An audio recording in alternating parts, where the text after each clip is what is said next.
안녕하세요. 저에게 일어난 아주 굴욕적이고 치욕스러운 일을 한번 풀어볼까 싶어서 이렇게 사연을 써내려 가게 되었습니다. 자수성가의 표본인 우리 엄마에게서 태어난 저에게 이런 바보 같은 일이 생기다니. 정말 제가 아빠를 닮았다는 엄마의 말을 뼈저리게 실감하게 된 계기였습니다.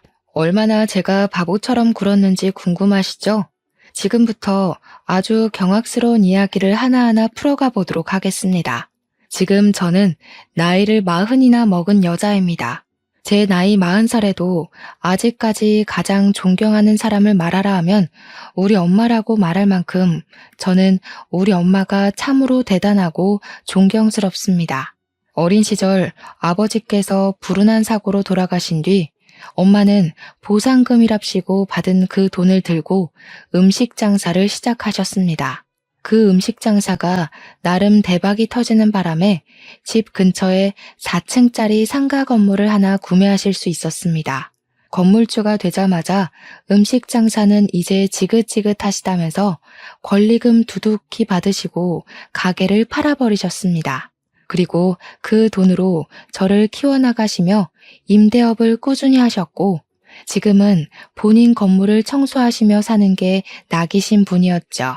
제가 엄마 나이 40에 얻은 늦둥이 딸이라 더 귀하게 키우고 싶었다고 아직도 고생했던 지난 과거를 미안해 하시는 분이었습니다. 저는 나름 하고 싶은 거 다 하고 사고 싶은 거 다 사면서 귀하게 컸다고 생각했는데 엄마는 아버지 없이 자란 제가 무척이나 마음에 걸렸었나 보더라고요. 시간이 흘러 제 나이가 30이 되었을 쯤 저는 지인의 주선으로 한 소개팅을 통해 한 남자를 알게 되었습니다. 평소에 저를 예쁘게 봐주시던 직장 선배의 소개였는데 상대방 남자 쪽에서 제 사진을 보고 한 번만 소개해달라고 몇 번을 졸랐다고 하더라고요. 소개팅 자리에 간곡한 부탁으로 나가게 되었고 상대방 쪽에서 적극적으로 나오니까 저도 그 분위기에 휩쓸려서 몇 번 만남을 가지게 되었습니다. 그러다가 진지하게 저에게 만나보고 싶다는 의사를 밝혔고 당시 연애를 오랜 시간 쉬고 있었기에 저도 한번 만나보는 게 나쁘지 않겠다 싶었죠. 그때는 그 사람에 대한 콩깍지가 꽤 쓰여서 그 만남 자체가 행복하고 즐거웠습니다. 연애를 시작하고 더 많은 것들을 알게 되었는데 남자친구가 그때 외제차 딜러 일을 하고 있었어요. 그쪽 분야에는 관심이 없었기 때문에 잘 몰랐는데 외제차 딜러 수입이 들쑥날쑥한 구조로 되어 있더라고요. 판매가 많을수록 인센티브를 받을 수 있는 구조였는데 기본급은 최저시급에 아주 조금 못 미치는 수준이었습니다. 그러니까 한마디로 차를 팔지 않으면 손가락을 빨아야 하는 달이 있을 정도였고 언변이 없는 사람들에게는 혹독한 직업이기도 하다는 이야기였죠. 그럼에도 불구하고 남자친구는 외제차를 구매하는 사람들이 거의 대부분 돈이 많은 사람들이라는 이유로 사치를 즐겼습니다. 항상 본인이 명품이어야 한다며 값비싼 물건들로 휘감고 다녔고 돈을 쓰는 것에 아낌이 없는 사람이었습니다. 저는 자수성가한 어머니 밑에서 평생을 자랐기 때문에 돈 10,000원을 써도 꼼꼼하게 가계부에 기입을 하고 옷 하나를 구매해도 몇 번이나 고민한 후에 결제를 했거든요. 남자친구와는 완전히 다른 소비 성향을 보였었죠. 남자친구는 기분이 가는 대로 돈을 쓰곤 했거든요. 제가 봤을 땐 이해가 가지 않을 정도였어요. 10만 원이든 20만 원이든 자기 기분 내키는 대로 아까운 걸 모르고 돈을 썼죠. 가끔은 100만 원대가 훌쩍 넘는 명품 옷을 고민도 없이 구매를 하는데 저는 기겁을 했습니다. 무슨 가디건 하나 사는데 금액대가 100만 원이 넘어가는 건지 인터넷 쇼핑몰에서 구매하면 2만 원대에도 살 수 있을 법한 디자인인데요. 그렇다고 제가 지질이 궁상을 떨면서 살아왔던 건 아니었어요. 우리 집도 조물주 위에 건물주인 엄마가 있었기에 섭섭지 않게 용돈도 받고 했었는데 제가 아무래도 보고 배운 버릇이 있다 보니 신중해진 것이었죠. 남자친구가 돈을 쓸 때마다 저는 걱정 어린 시선을 보냈고 그때마다 저에게 촌스럽게 굴지 말라는 이야기도 몇 번 했습니다. 저는 솔직히 이게 촌스러운 일인가 싶은 생각이 들기도 했죠. 친구들에게 남자친구의 씀씀이가 너무 해프다고 이야기를 하니 친구들은 봉 잡은 거 아니냐고 이럴 때 제 실속도 챙기라고 하더라고요. 남자친구에게는 물론 장점도 있었죠. 사람이 리더십이 있는 편이라 그런지 분위기 자체를 주도하는 사람이었습니다. 많은 사람들 앞에서도 주눅들지 않고 자신의 매력을 확실하게 보여줄 수 있는 사람이라 그런지 눈을 사로잡게 만드는 매력이 있었어요. 저희가 연애를 시작하고 한 3개월쯤 되었을까? 둘이서 분위기 좋은 바에 가서 술을 한잔하고 집에 가려고 하는데 이상하게 아쉽더라고요. 연애에 한창 불이 붙었던 시기이기도 하고 사실 누구나 초반 3개월까지는 1분 1초라도 더 함께 있고 싶곤 하잖아요. 이 사람이랑 떨어지기 싫다, 붙어 있고 싶다, 그런 생각이 들었을 때였고, 무엇보다 둘 다 성인이잖아요. 한두 살 먹은 어린애도 아닌데, 남 눈치를 보면서 서로 밀고 당기게 할 시기도 아니었고요. 이대로 집에 가면 안 되겠다 싶은 생각에 남자친구한테 한 잔 더 할래? 하고 물어봤어요. 늦은 시간이기도 했고 버스, 지하철 막차 시간이 다가오고 있었기에 많은 뜻을 지니고 있었죠. 근데 남자친구가 그러더라고요. 오늘 술을 마시고 들어간다고 집에 이야기를 했더니 어머님께서 너무 취하지 말고 집으로 돌아오라 했대요. 어머님이 직접 집까지 잘 오라고 이야기를 했기에 외박은 힘들 것 같다고 하더라고요. 남자친구네 어머님께서 몸이 좀 안 좋다는 이야기는 몇 번 들었던지라 저도 더 잡지 못했죠. 너무나도 아쉬웠지만 남자친구네도 저희 집 사정이랑 비슷하게 홀어머니 모시고 살고 있었던 터라 이해를 했죠. 부모님께서 일찌감치 이혼하셔서 어머님이 남자친구를 혼자 키웠다고도 했고 몸도 안 좋으시고 제가 양보를 할 수밖에 없는 상황이라 보내주었습니다. 가정 환경이 비슷하다는 건 어찌 보면 상당한 장점이었어요. 서로를 더 동하게 하는 구석이 있고 위로하는 느낌도 있었거든요. 그렇게 만남을 이어가다가 여름 휴가 시즌이 다가오게 되었습니다. 남자친구에게 당연하다는 듯 여름 휴가 때 어디로 여행을 갈까? 하고 물어보니까 눈을 동그랗게 뜨고 저를 바라보더라고요. 너무 의외라는 표정이길래 혹시 여름 휴가가 따로 없냐고 물어보니 당황해하면서 있긴 있지. 근데 어딜 가? 하면서 저에게 물어보더라고요. 보통 휴가를 커플들끼리 맞춰서 여행을 가지 않나요? 저는 당연히 남자친구와 함께 보낼 생각이었거든요. 사귀고 처음 맞이하는 여름 휴가인데 당연히 같이 시간 맞춰서 보내는 거 아니냐고 물어봤죠. 그러니 남자친구가 한참 우물쭈물하더니 그러면 우리 엄마가 집에 혼자 있어야 하지 않냐고 말을 하더라고요.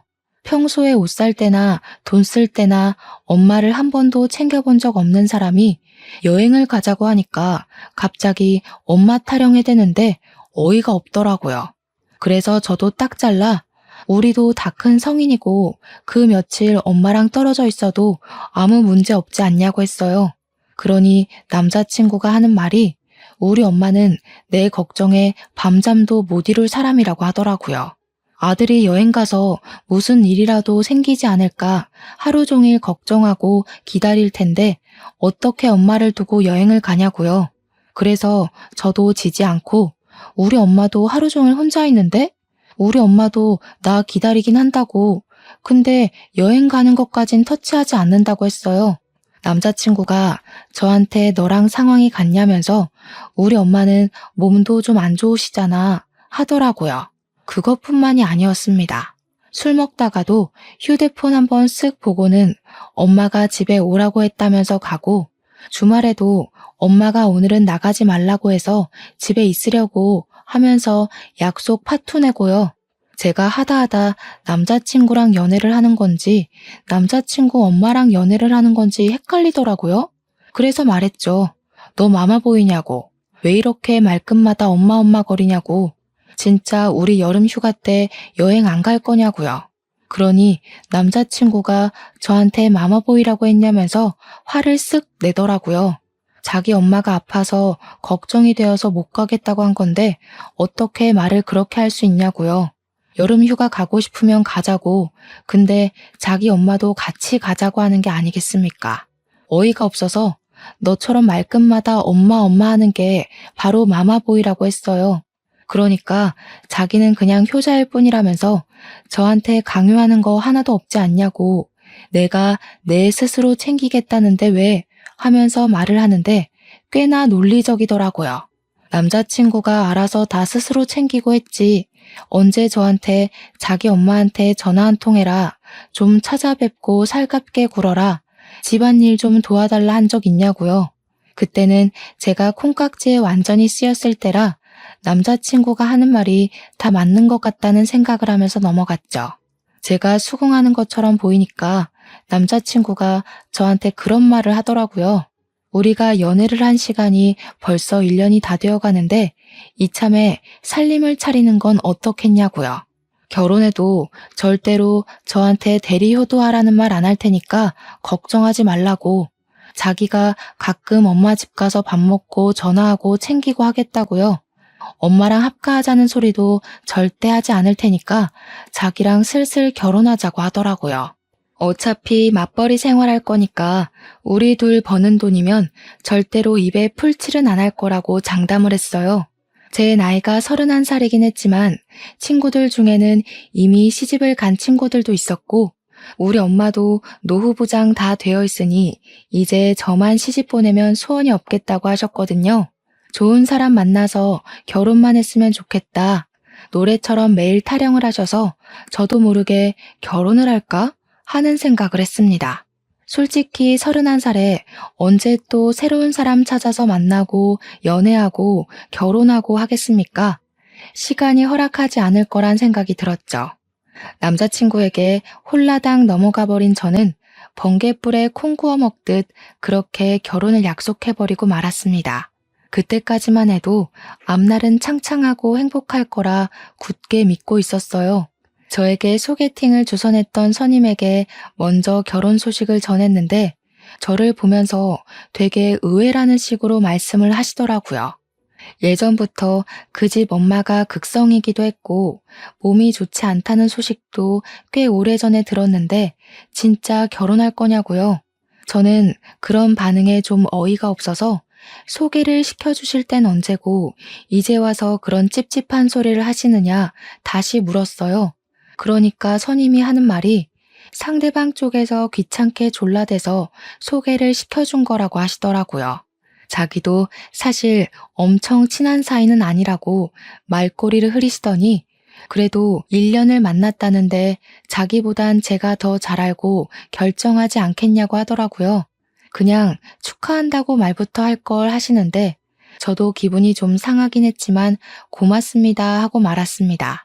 우리 엄마는 제가 결혼을 하겠다고 하니까 신이 잔뜩 나서 예비 사위가 집에 놀러 오면 씨암탉이라도 잡아야겠다고 오래간만에 음식 솜씨 제대로 보여주시겠다고 성화였습니다. 우리 집에 인사를 드리러 오기로 한 날이 왔고 살짝 긴장했는데 빈손으로 떡하니 나타난 예비 신랑을 보고 조금 실망하긴 했습니다. 처음 인사드리러 온 자리인데 아무리 편하게 오라고 했다지만 빈손은 좀 아니지 않나요? 근데 정작 엄마는 별 신경도 쓰지 않는 눈치길래 그냥 저도 별소리 하지 않았습니다.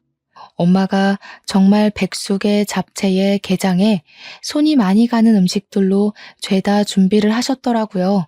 예비 신랑에게 살갑게 굴면서 많이 먹으라고 예전에 음식 장사를 했었던 터라 손맛이 좋다면서 닭백숙 다리를 쭉 뜯어서 앞접시에 올려주었어요. 그러니 예비 신랑이 인상 팍 구기면서 어머님 많이 드시라고 자기는 물에 빠진 닭은 별로 안 좋아한다고 하더라고요. 제가 당황해서 아니 주는 대로 먹지 무슨 반찬 투정을 하고 있냐고 한 소리 하니까 자기네 집은 항상 닭을 구워서 줬다고 하더라고요. 그래서 통닭을 더 좋아한다면서 물에 빠진 닭은 무슨 맛으로 먹어요?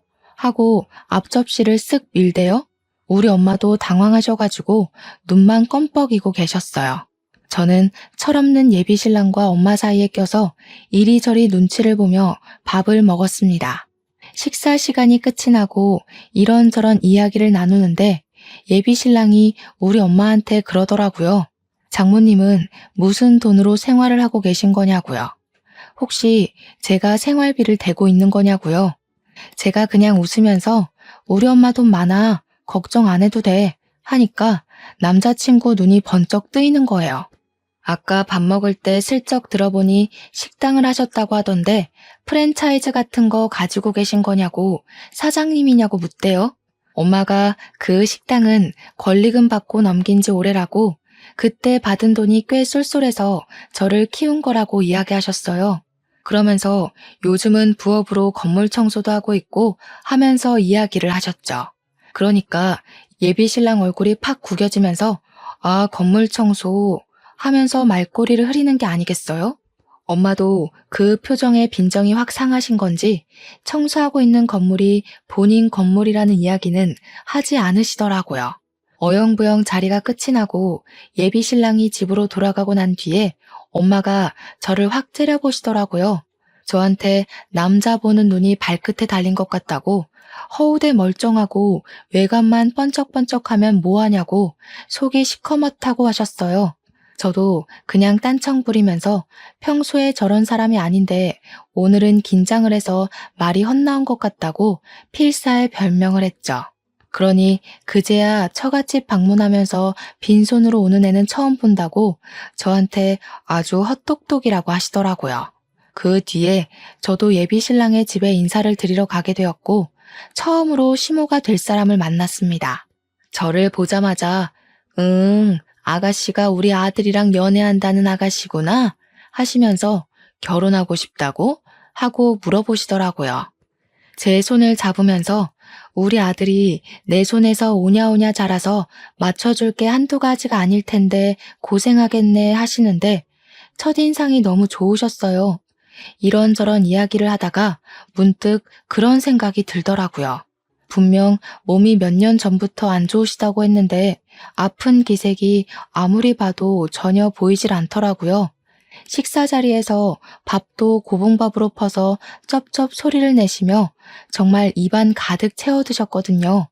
저도 궁금하긴 했던 터라 어머님 이 말로는 몸이 많이 안 좋으시다고 하던데 어디가 아프신 거냐고 물어보았죠.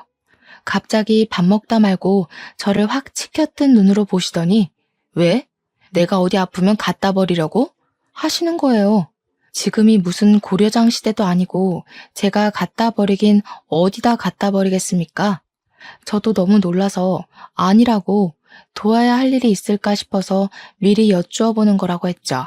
그러니까 저한테 내가 애 아빠랑 옛날에 이혼했다는 이야기는 들었지? 하면서 물어보셨습니다. 이혼하셨다는 사실만 알고 있다고 하니까 갑자기 눈물을 슬쩍 훔치시더라고요. 자기가 예비 신랑 키우느라 안 해본 일이 없다고. 그러니 이 나이 먹고 관절 하나하나가 쑤시고 아프다고 매일같이 정형외과에 가서 물리치료를 받고 한의원에 가서 침을 맞고 하신다는 거예요. 근데 저희 엄마는 나이 40에 저를 낳으셨잖아요. 시모는 남편을 일찍 낳으셨더라고요. 그러니까 우리 엄마랑 시모의 나이 차이가 10살이나 납니다. 식당 일에 건물 청소를 하고 있는 우리 엄마도 관절이 아프다고 해도 그렇게 매일매일 병원을 다니시진 않거든요. 시모는 뭐 공사장에서 구르기라도 한 건지 아프다는 게 관절염이었던 거죠. 관절염이 뭐 가벼운 병이라는 건 아니지만 그것 때문에 예비 신랑이 저랑 여행도 못 간다고 한 거라 생각하니 이게 은근히 배신감과 서운함이 어우러져서 기분이 좋진 않더라고요. 결혼 준비를 본격적으로 시작한 뒤에는 정말 가관이었습니다. 제가 드레스를 고르는데 시모가 쫓아와서는 그 드레스 너무 파인 것 아니냐고 저 드레스는 촌스럽다. 얘 그건 뱃살 보인다 하면서 하나하나 참견을 하시더라고요. 아니 관절염 때문에 아파서 움직이는 것도 힘들다고 하셨던 분이 무슨 힘이 그리 넘치는지 모르겠더라고요. 드레스숍을 3군데 도는 내내 같이 걸어다니고 참견하고 잔소리하고 정말 제 귀에서 피가 나오는 줄 알았습니다. 제가 나중에는 지쳐서 대답도 성의 없이 네만 반복하고 있는데 예비 신랑은 그 꼴을 보면서 시모를 보고는 아주 흐뭇하게 웃더군요. 우리 엄마 오늘 기운이 넘치네. 다리 안 아파? 너무 보기 좋다. 이러면서요. 순간 이 결혼 정말 해도 되는 거 맞나 고민을 하고 있었는데 이제 와서 물으기에는 계약금 걸어둔 것도 많았고 돈이 원수였죠. 거기다가 이 사람이 아니면 내가 누구랑 결혼을 할 수 있겠나 하는 생각도 들었고요. 저 참 바보 같았죠. 근데 누구라도 저와 같은 상황 속에 떠넘겨진다면 같은 고민을 하셨을 거라 생각합니다. 주위에서는 원래 결혼 전은 우울한 거라며 누구나 겪는 현상이라고 치부하더라고요. 저도 자꾸 주위에서 별일 아니다, 다 괜찮아진다고 이야기들 하니까 그냥 그런가 보다 하고 넘어가게 되었죠. 혼자 한복을 맞추러 가게 되었을 때 작은 소란이 일어나기도 했습니다. 원래 신부 쪽 한복은 분홍색 계열로 신랑 쪽 한복은 푸른색 계열로 맞추잖아요. 시모는 자기가 파란색 말고 굳이 분홍색을 하고 싶다고 난리를 피우셨어요. 자기 얼굴에 파란색이 잘 안 받는다고 하시면서요. 오죽하면 한복집 직원이 보통 그렇게는 잘 안 한다고 하면서 신랑 쪽은 푸른색을 입으셔야죠 하면서 말렸거든요. 그러니 시모가 삿대질을 직원한테 하면서 내 돈 주고 내가 입고 싶은 거 고르겠다는데 왜 참견하냐고 소리를 지르더라고요. 첫 만남에 인상 좋고 선하게 굴었던 모습과는 전혀 다른 모습이었어요. 나중에는 무슨 중전마마가 입을 법한 한복 같은 걸 가져와서는 이걸 입어보고 싶다고 떡하니 내밀더라고요. 한복집에서 이거는 신부님들이 입는 한복이라며 혼주 한복 아니라고 말리더라고요. 보다 못한 예비 신랑이 시모한테 그러지 마시고 그냥 구색 맞춰서 입자고 하니까 그제야 시키는 대로 입으시더라고요. 물론 계속 파란색이랑 나랑 잘 안 받는데 나 이거 입으면 얼굴색이 확 죽어버리는데 하면서 구시렁거렸고요. 저랑 엄마는 그 꼴을 지켜보면서 와 진짜 기가 빨린다 하고 있었는데 엄마가 슬쩍 옆구리를 찌르시더라고요. 너 이 결혼 진짜 할 거야? 하면서요. 솔직히 그 소리도 너무 듣기 싫고 나중에는 귀를 닫고 무시해버렸죠. 아직도 엄마한텐 그 일이 큰 죄를 지은 기분이라 참 죄송합니다. 아무튼 혼인신고도 신혼부부 대출 때문에 미리 하고 결혼식도 잘 마치고 대출이 반 이상인 신혼집에 들어가게 되었습니다. 가전이나 가구들도 싹 들어오니까 집이 정말 사람 사는 집 같고 좋더라고요. 이제 행복한 신혼생활만 남은 건가 하며 하루하루를 즐겁게 보냈습니다. 같이 장을 보고 음식을 만들고 청소도 분담해서 하고요. 그렇게 한 3개월쯤 지났을까 어느 날 시모에게서 뜬금없이 저에게 전화가 왔습니다. 저랑 남편이 맞벌이 부부다 보니까 사실 밥은 저녁 한 끼만 집에서 같이 먹었거든요. 아침은 원래 둘 다 안 먹는 편이고 아침을 먹으면 속이 부대끼는 느낌을 받아서 합의하에 저녁 시간만 같이 준비해서 먹기로 했죠. 그런데 시모가 저한테 우리 아들 아침밥을 안 차려준다며 하시는 거예요. 그래서 저도 지지 않고 말했죠. 애초에 서로 합의하고 먹지 않기로 약속을 했다. 그이도 아침 먹으면 하루 종일 배가 아파서 일하는 데 지장이 있다고 하더라 하면서요. 그러니까 저한테 생각이 없다면서 배가 아프지 않게 죽 같은 걸 써서 준다거나 부드러운 음식으로 차려줘야 하는 거 아니네요.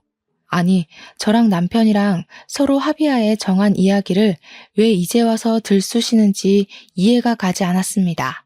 저도 딱 잘라서 말을 했죠.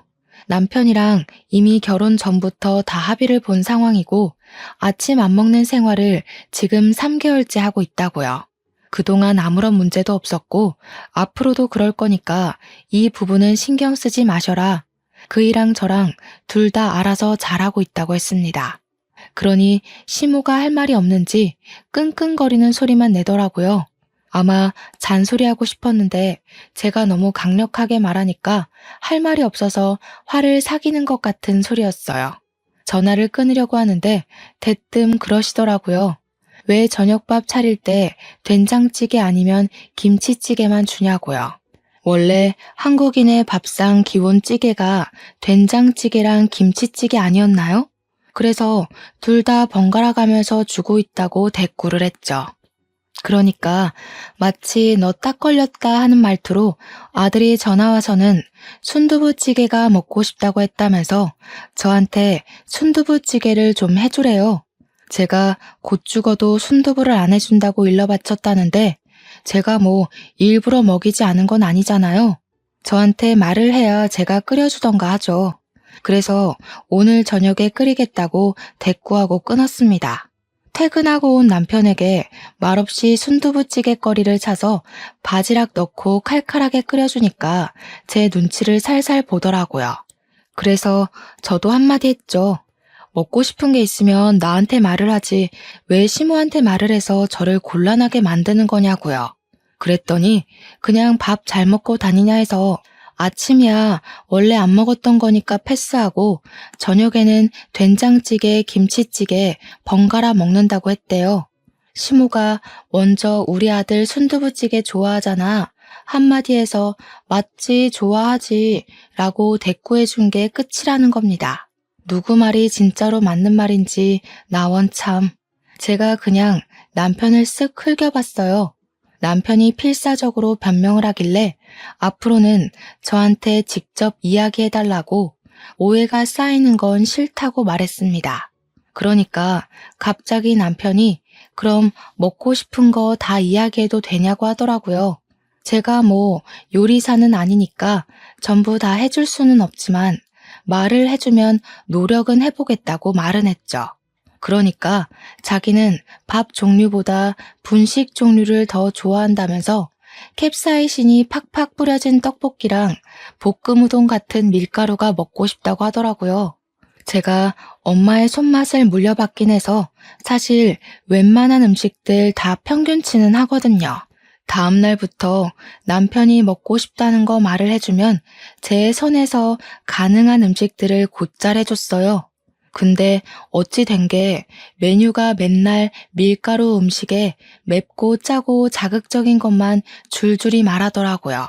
사람이 좀 골고루 채소도 먹고 영양가 있는 균일한 식단을 해야 하는데 남편이 입맛이 소위 말하는 초등학생 입맛인지 맨날 밀가루만 찾더라고요.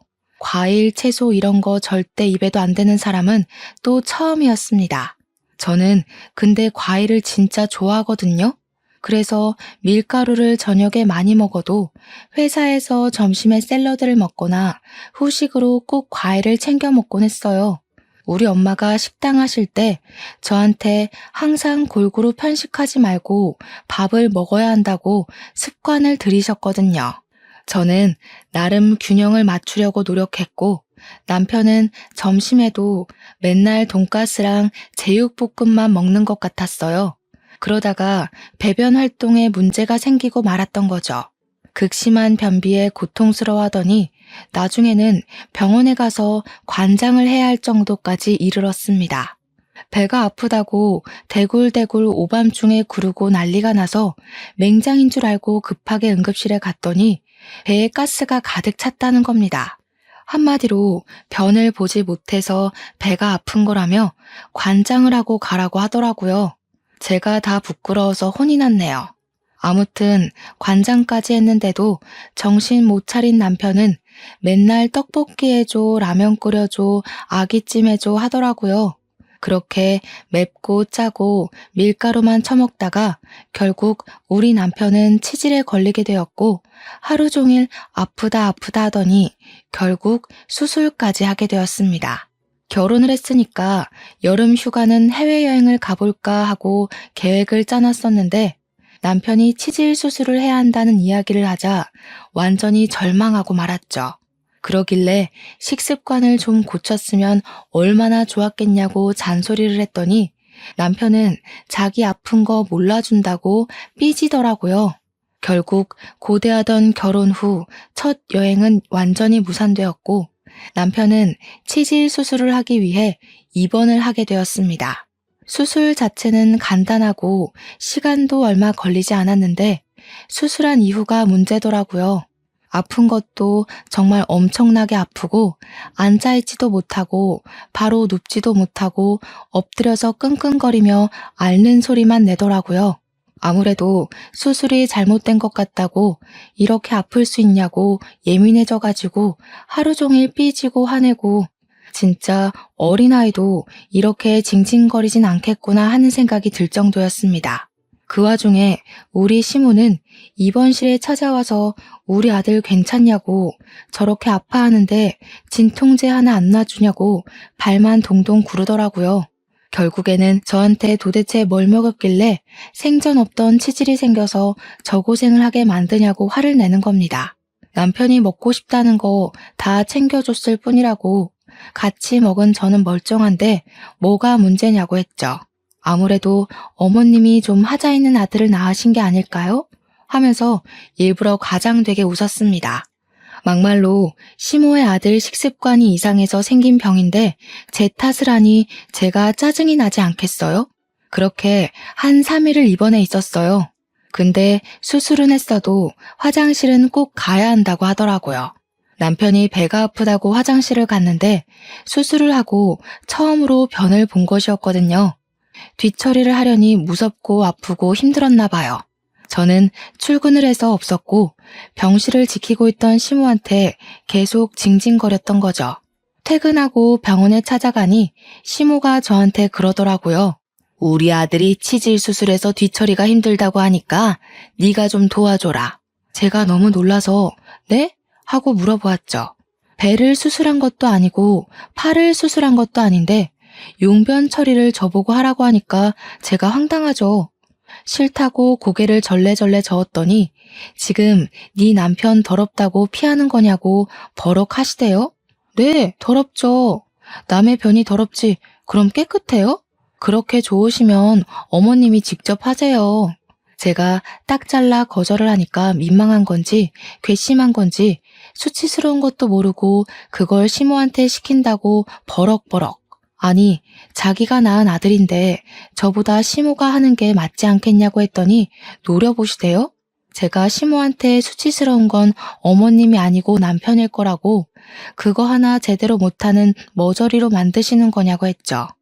남편이 퇴원을 하고 저희는 다시 일상으로 돌아가게 되었습니다.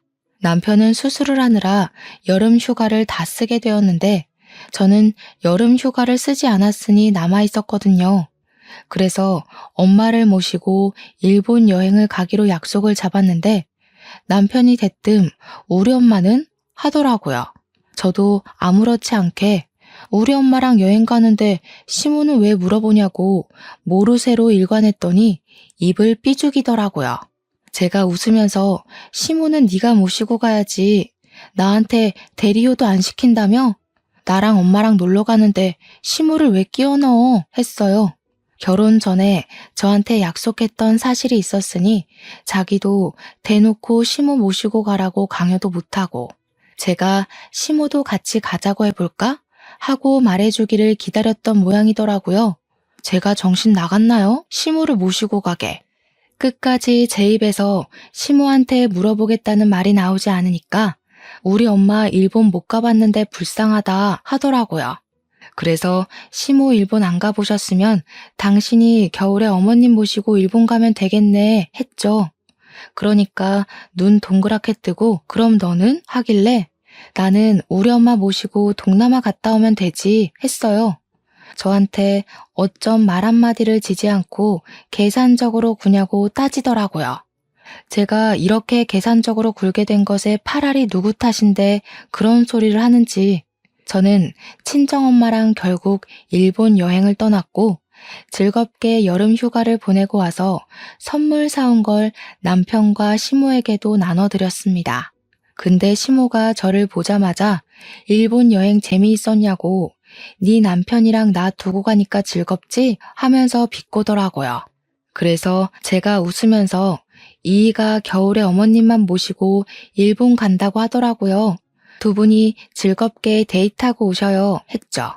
그러니 시모 표정이 밝아지면서 진짜냐고 너무 좋다고 하는데 남편만 똥 씹은 얼굴로 저를 보더라고요.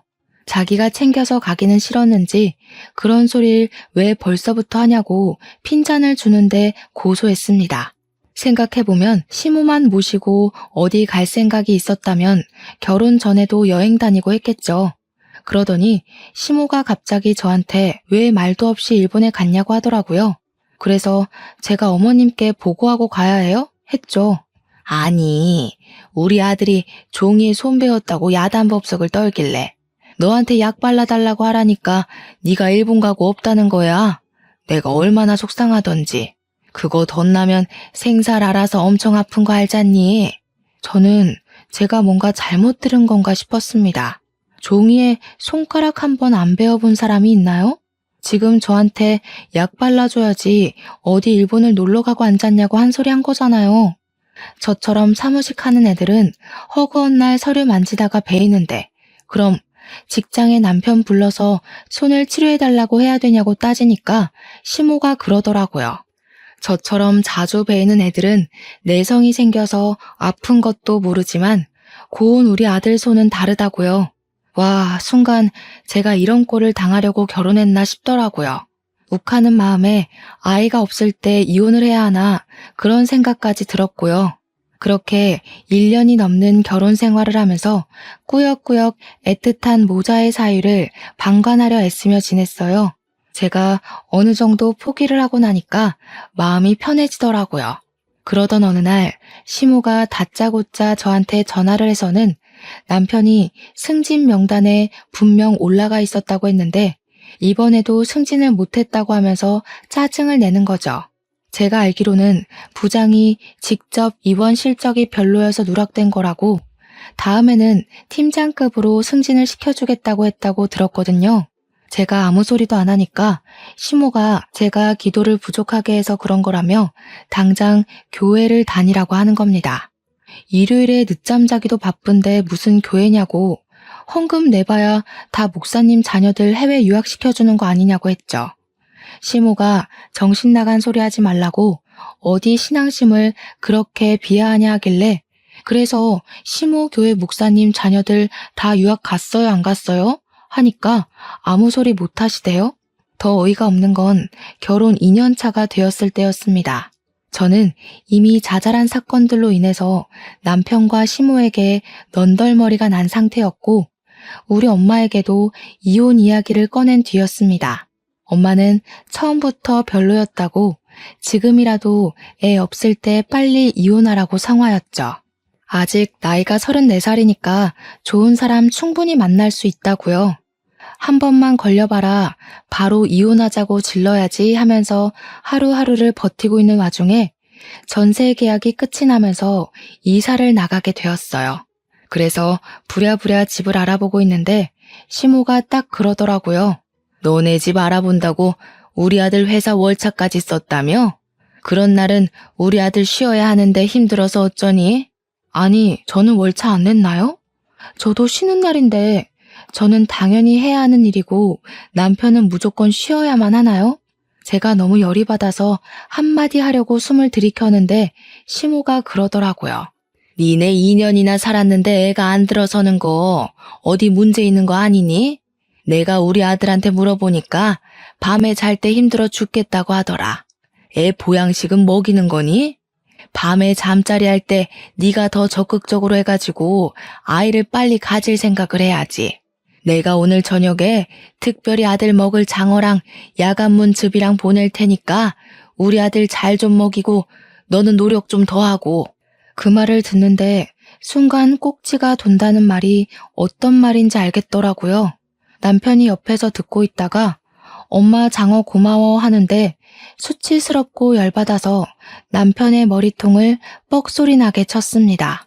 그러니까 남편이 악 하면서 소리를 지르는데 전화를 듣고 있던 시모가 아들 무슨 일이냐고 소란이더라고요.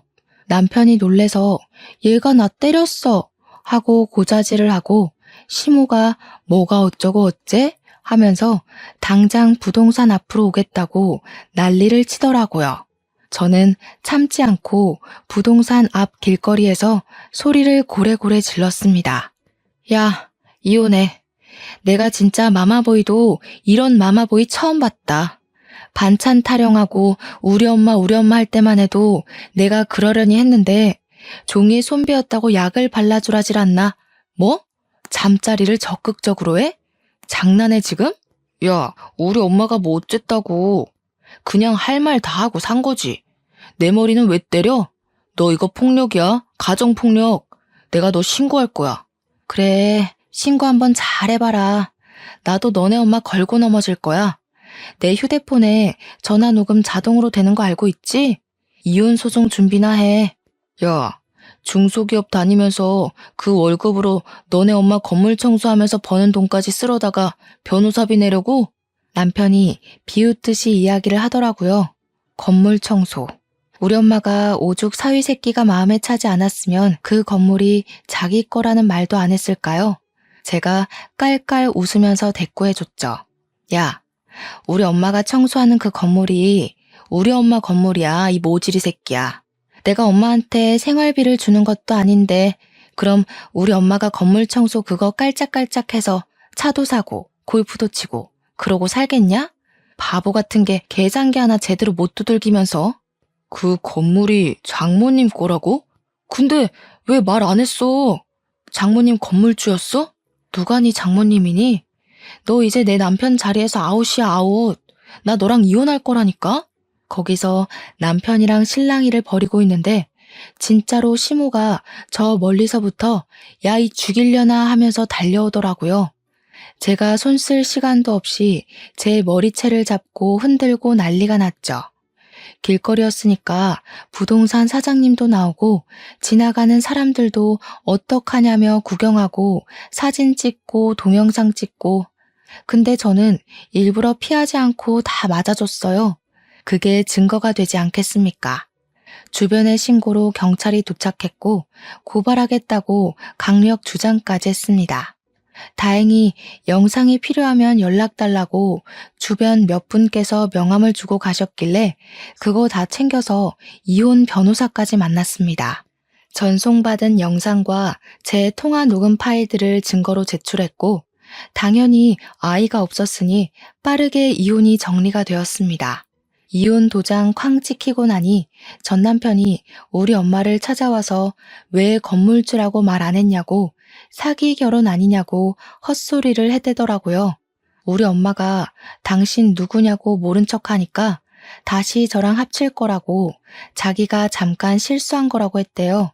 저희 엄마한테 제 마음 좀 돌려주라고 딸 이혼녀로 살게 할 수 없지 않냐고 했다면서요. 우리 엄마가 화가 나서 이 쭉정이 같은 게 어디서 헛소리냐고 청소하던 걸레짝을 얼굴에 던졌다고 하더라고요. 제 나이 35에 깔끔하게 시모 고소하고 이혼을 딱 했습니다. 엄마의 도움으로 징징거리며 미련 떨던 전 남편을 뒤로하고 2년 동안 해외에 나가서 아르바이트도 하고 여행도 하고 놀고 먹다가 한국에 들어왔죠. 38살에 엄마의 지인분 주선으로 선을 보았고 재혼까지 했고요. 얼마 전에는 뱃속에 새 생명을 잉태하게 되었습니다. 임신 7주가 되어 첫 심장 소리를 듣고 왔는데 눈물이 줄줄 나더라고요. 전 남편에 대한 나쁜 기억들은 모조리 땅속에 묻고 새 남편과 새 가정을 이뤄 행복하게 잘 살아보려고 합니다. 8개월 뒤에 만날 우리 아이까지 함께 아름다운 세상을 느끼며 살겠습니다. 제 이야기를 들어주셔서 감사합니다.